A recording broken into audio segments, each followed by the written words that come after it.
Hi, this is Mommy Dolly and again, a bilingual family style by me. สวัสดีค่ะป๊าป๊ามาม่าคุณพ่อคุณแม่ทุกๆบ้านนะคะวันนี้มามิจะมาแชร์นะคะวิธีการออกเสียง Phonics ค่ะ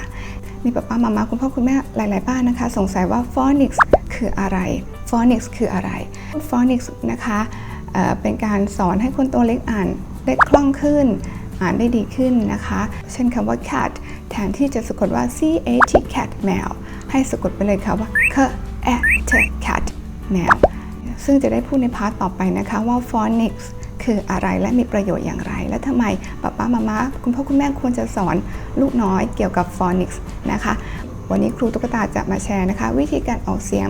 5ตัวด้วยกันก็คือ A B C D E อย่างนี้ไม่ใช่การออกแบบ Phonics นะคะเอามาดูกันว่าครูตุ๊กตาจะออกเสียงทั้ง5ตัวอักษรนี้แบบ Phonics ยังไง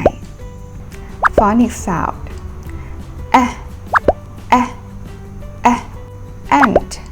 ant alligator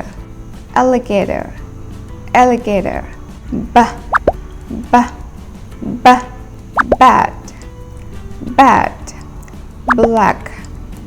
black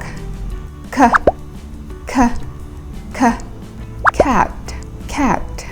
cow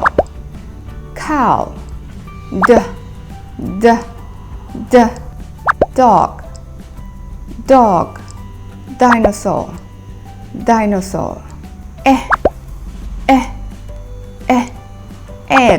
egg ear eagle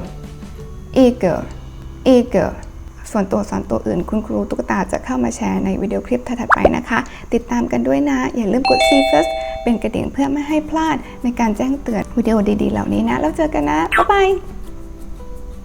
Thank you for watching. You are now watching Mommy Dolly and again, bye bye.